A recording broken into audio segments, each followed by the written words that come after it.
I got so much motherfucking design on right now. Break it down, bring it back, make it clap. I got 3 old thoughts, new guap, wear that dick. Bitches on my line, and you know they come strapped. Hold up, what it not, 45, scope it cash like whoa. How you fucking with these hoes up? Baiklah, Assalamualaikum warahmatullahi wabarakatuh.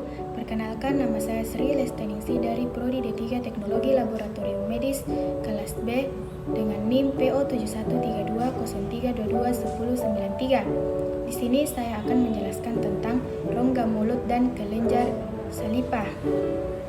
Nah, di sini ada anatomi rongga mulut. Atap mulut dibentuk oleh palatum, durum, dan mold.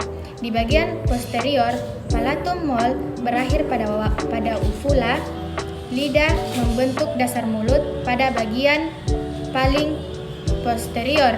Dari rongga mulut terletak tonsil di antara kolumna anterior dan posterior.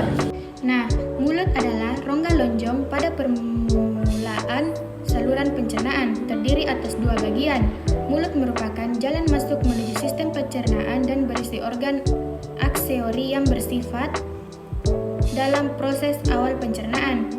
Secara umum terdiri dari 2 bagian, yaitu 1 bagian luar atau vestibula, yaitu ruang di antara gusi, gigi, bibir, dan pipi. Yang kedua bagian rongga mulut atau bagian dalam, yaitu rongga yang dibatasi sisinya oleh tulang maxillaris, palatum, dan mandibularis di sebelah belakang bersambung dengan faring. Selanjutnya ada bagian rongga mulut. Bagian gigi. Terdapat gigi anterior yang sangat kuat yang tugasnya memotong dan gigi posterior yang tugasnya menggiling. Yang kedua, tulang alveolar cukup labil dan berfungsi sebagai sumber kalsium, siap pakai untuk mempertahankan kadar darah ion ini. Yang ketiga, gusi atau gingia yang merupakan bagian membran mukosa yang terikat erat pada periosteum crista tulang alveolar. Selanjutnya, ligamen periodontai menahan gigi pada sakunya dan masih memungkinkan sedikit gerak.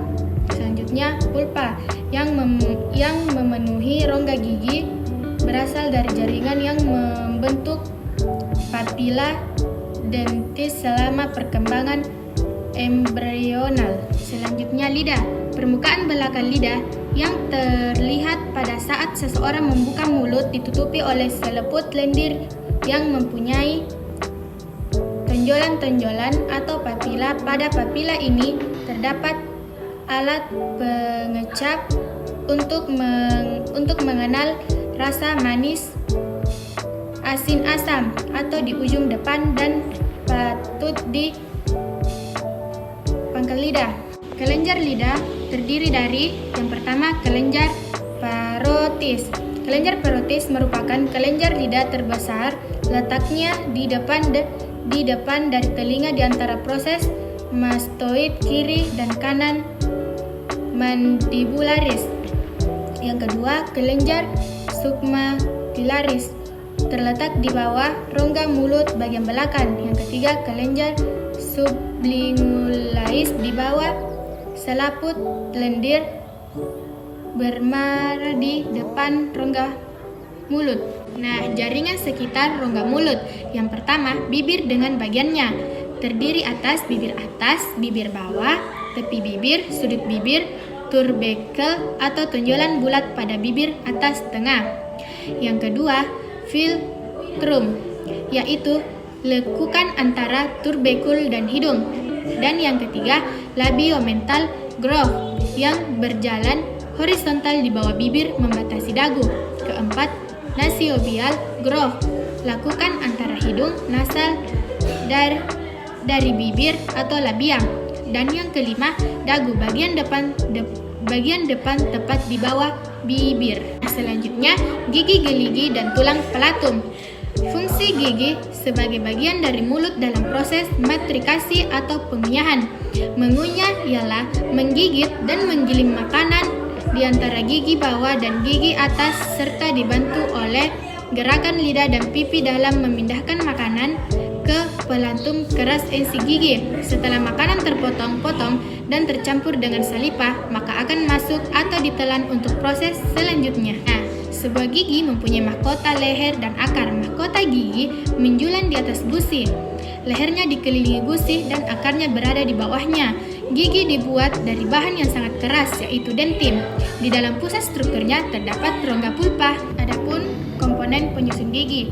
Yang pertama, email gigi adalah substansi paling keras di tubuh. Yang kedua, dentin terletak di bawah email, terdiri atas rongga berisi cairan. Yang ketiga, sementum. Akar gigi ditutupi lapisan sementara tipis, yaitu jaringan bermineral yang sangat mirip tulang. Yang keempat, pulpa merupakan bagian yang lunak dari gigi. Pulpa gigi berisi sel jaringan ikat, pembuluh darah, dan serabut saraf. Selanjutnya, kelenjar salipah. Secara istilah, salipah berasal dari kata benda yang berarti kolektif. Istilah ini menggambarkan bahwa salipah dihasilkan oleh berbagai macam sumber yang berbeda-beda. Salipah sebagian besar disekresikan oleh kelenjar ekskokrin di dalam rongga mulut yang disebut kelenjar salipah. Kelenjar salipah dalam rongga mulut tersusun dari 3 kelenjar salipah mayor, yaitu kelenjar parotis, kelenjar submandibularis, dan kelenjar subingualis, serta beberapa kelenjar salipah minor yang terbesar di mukosa rongga mulut. IPA diproduksi oleh 3 pasang kelenjar salipah mayor, yaitu paratodit, submandibular, dan sublingual, beserta kelenjar minor yang tersebar di bawah epitelium oral. Tiap kelenjar terhadap total volume salipah berkontribusi sebanyak 30% dari kelenjar parotit, 60% dari kelenjar submandibular, 5% dari sublingual, dan dari 5% dari kelenjar minor.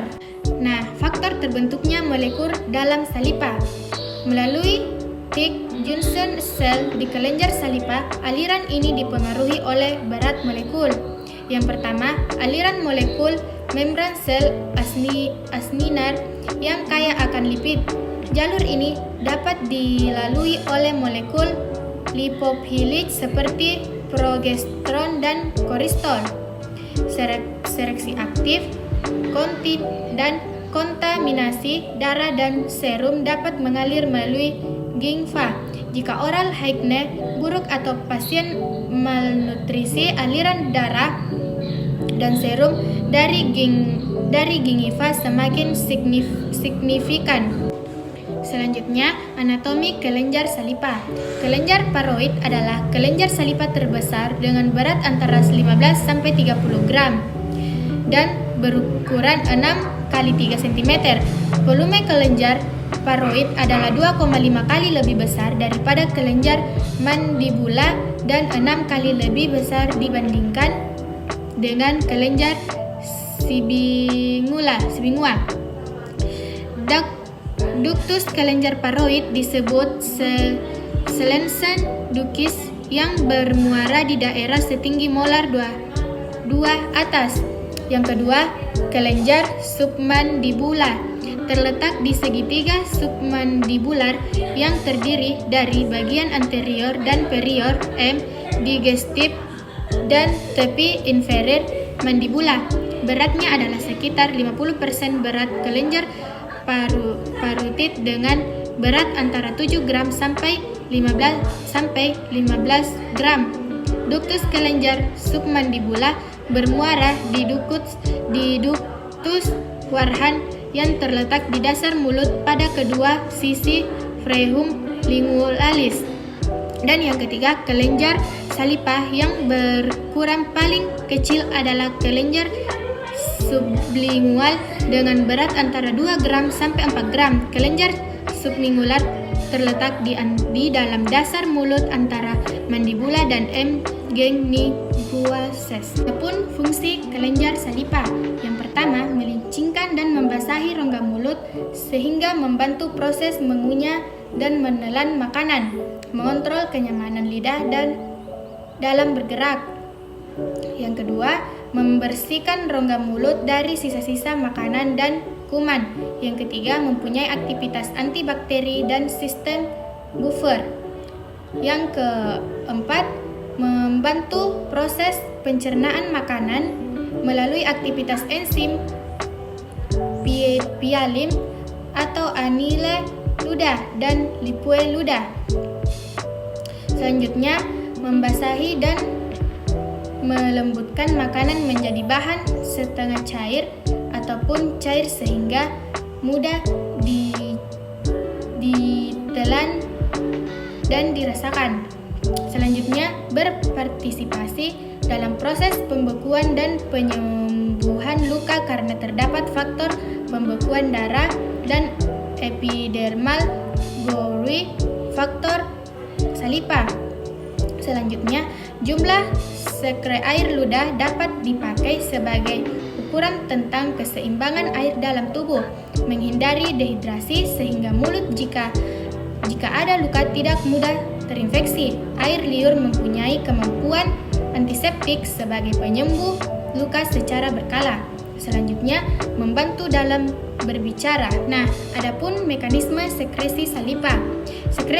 Sekresi salipa yang bersifat spontan dan kontinnya disebabkan oleh stimulasi konstan saraf parasimpatis dan berfungsi menjaga agar mulut serta tenggorokan tetap basah setiap hari, setiap waktu. Yang pertama, refleks salipa sederhana atau tidak terkondisi. Refleks salipa sederhana terjadi saat beroreseptor di dalam rongga mulut merespon adanya makanan. Gerakan gigi juga mendorong sekresi salipa walaupun tidak terdapat makanan karena adanya manipulasi terhadap beresplor yang terdapat di mulut. Yang kedua, refleks salipa didapat atau terkondisi. Pada refleks salipa didapat, sekresi salipa dihasilkan tanpa rangsangan oral, hanya dengan berpikir, melihat, membaui, atau mendengar suatu makanan yang lezat dapat memicu pengeluaran salipa melalui refleks ini. Faktor yang mempengaruhi laju aliran salipa. Yang pertama, derajat hidrasi. Apabila cairan tubuh berkurang 8%, maka kecepatan aliran salipa berkurang hingga mencapai 0. Yang kedua, posisi tubuh. Pada posisi berdiri, laju aliran salipa mencapai 100%, pada posisi duduk 69%, dan pada posisi berbaring 25%. Yang ketiga, paparan cahaya. Dalam keadaan gelap, laju aliran salipa mengalami penurunan sebanyak 30-40%. Selanjutnya, irama asing dan malam. Laju aliran salipa memperhatikan irama yang dapat mencapai puncaknya pada siang hari dan menurun saat malam hari. Selanjutnya, obat. Penggunaan atropin dan obat kolinergik seperti antidepresan, transkik, antipskotik, benzodiazepin, atropin, blocker, dan antihismin dapat menurunkan laju aliran salipa. Selanjutnya, usia. Laju aliran salipa pada usia lebih tua mengalami penurunan, sedangkan pada anak-anak dan dewasa laju aliran salipa meningkat. Selanjutnya, efek psikis. Efek psikis seperti berbicara tentang makanan dan melihat makanan dapat meningkatkan laju aliran salipa. Dan yang terakhir, jenis kelamin. Laju aliran salipa pada pria lebih tinggi daripada wanita meskipun keduanya mengalami penurunan setelah radioterapi. Baiklah, saya sampaikan tentang materi anatomi fisiologi rongga mulut dan kelenjar salipa. Jika ada perkataan yang salah mohon dimaafkan. Assalamualaikum warahmatullahi